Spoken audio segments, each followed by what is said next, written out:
We started this 6 years ago in Sydney, and with the help of you and many people like you and millions of people around the world, it has grown into probably the world's largest mass participation event on the planet.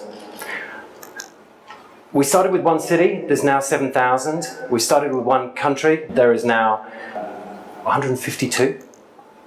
And we started with 2 million people in Sydney, that first event on the harbour side of Sydney, and now hundreds of millions of people. But we didn't start this to turn the lights off. That wasn't the intention. We started this to do something much, much bigger. And maybe it was a bit dreamy at the time, but we had a big idea in our heads. The first stage was, could we create a symbolic event, a moment in time, an hour of inspiration that would bring people together, regardless of where they were from, their gender, their culture, their country, and just show that people cared about the planet that we live on, uniting people to protect the planet. The second stage was, could we then take that movement, could we take the inspiration of 1 hour and go beyond the hour? But the final stage, and the one which I think we're beginning to really feel right now, is could we be the catalyst for an interconnected global community that shares the opportunities and challenges of sustainability, bringing together all this momentum that's happening in so many different places and try and change the world that we live in. When we started Earth Hour in 2007, things were pretty different. For most people, climate change and the effects of the environment still seemed quite far away, not necessarily part of their daily lives. But that has really changed a lot in the last few years. In Australia, in the last few years, we've seen floods, we've seen fires on an extraordinary level. In China, the smog just a few weeks ago affecting thousands and thousands of people in their cities, people walking to work with masks on their faces, and the health problems, and often worse than problems, affecting people in their daily lives. This is an amazing photo from Jakarta, a Rolls-Royce floating down a street in the CBD. And then just before the election in the States, Hurricane Sandy, $55 billion price tag, thousands of people affected by it, maybe millions of people affected by it, and the lights of New York going off not for Earth Hour, but rather because of flooding and extreme weather. So things are really beginning to affect all of us in our lives. It's no longer something far away, it's something that connects with our families, our friends, and often us. When we began this, the year 2006, Lord Stern, the economist, was in Australia talking about the Stern Review, a report done by the British government, or commissioned by the British government, to talk about the effects of climate change and the effects on the global economy. At the time, he compared the risks and the costs to the 2 world wars. Just a few weeks ago, he was in Davos in Switzerland, and he said, it's far, far worse. He got it wrong. He was doing the numbers based on a 2 to 3 degree average temperature rise. Now we're calculating it based on 4 degrees. So it's common sense that we need to do something about this. It's common sense that we need to act. And where Earth Hour is sort of part of this is we tried to take a slightly different approach. So we knew our challenge was to reach out far beyond the green movement into mainstream. We wanted it to be about hope, not about fear. And we did have one thing that we weren't quite as sure about when we started this, but are more and more sure about now, and that is the digital revolution. We are, without doubt, the first generation in history that has the power to connect behind a common purpose. The empowerment of individuals, the empowerment of organizations and communities. And there probably can be no kind of greater common purpose than protecting and preserving the place that we live. So for us, that's been a big part of the growth of Earth Hour. That's kind of how it's grown in a big way around the world. But still, these issues, of which we are barely scraping the surface in terms of solving them, can be incredibly overwhelming and often kind of breeds apathy because of their scale.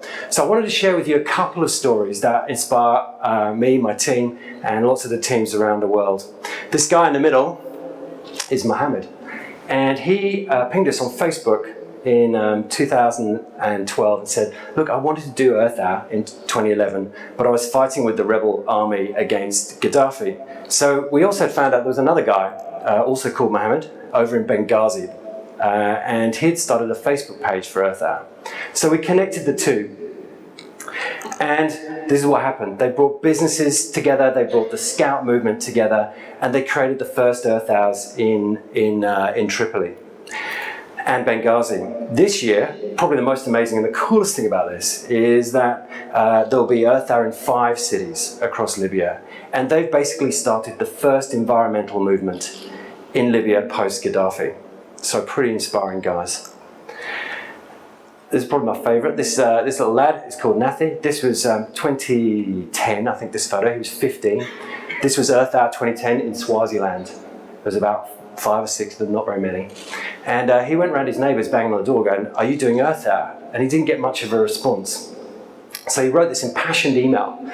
And instantly I said, "Look, I want Swaziland on the Earth Hour map." So he said, "Well, why don't you sort of organise it? Classic Earth Hour, not enough people, a really big project." So he did. So that's nothing now, the guy in the middle there. He got 20 of his mates together from his school, and in 2011 it got going. This year he has the main newspaper as their media partner, the main telecoms partner partnering them with SMS and support, and the government behind them as well. So the inspiration of one person actually making a movement happen in a country.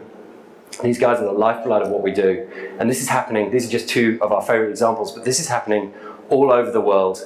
These are inspiring characters. So you saw in the video a little bit of I Will If You Will. The reason why we started this, I was talking about the second stage of Earth Hour, the beyond the hour stage. How can we create something that resonates beyond just making a pledge, where people will do something, will be able to see what others are doing, so we can build momentum. So this is I Will If You Will. So you saw some of the pledges, you saw the firemen in the building, but I wanted to show you 2 of the biggest ones that succeeded this year.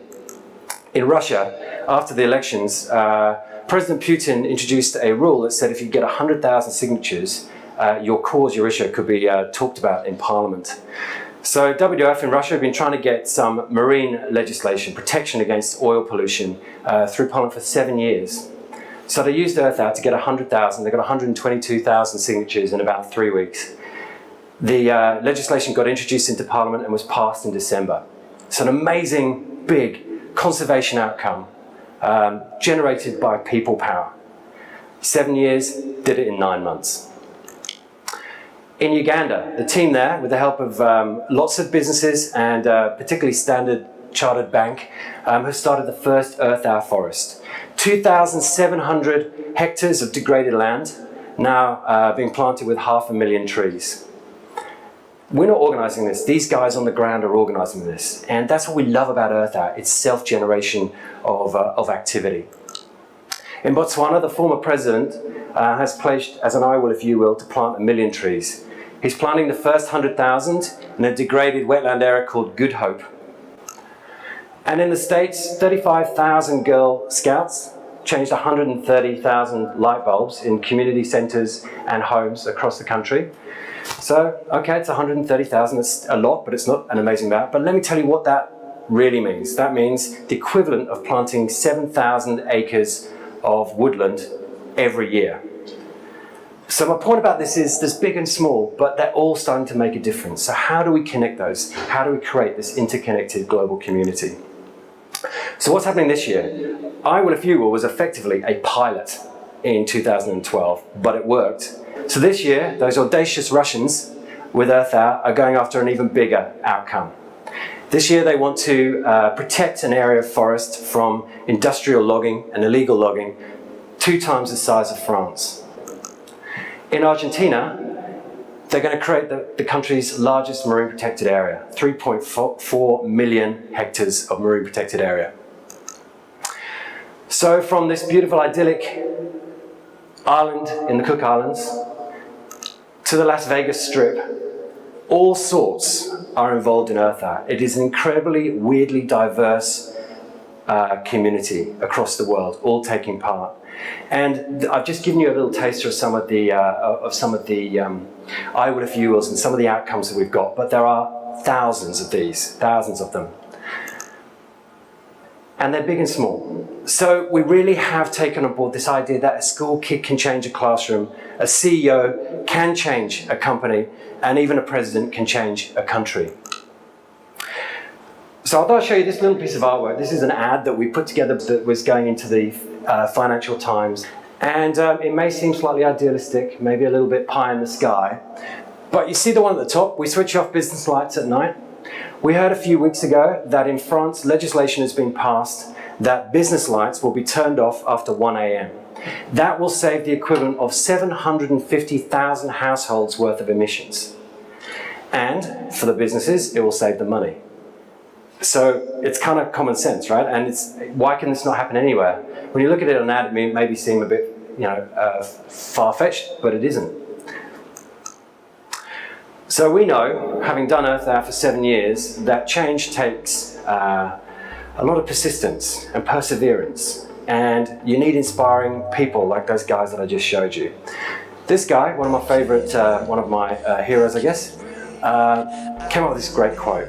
The greatest threat to our planet is the belief that someone else will save it.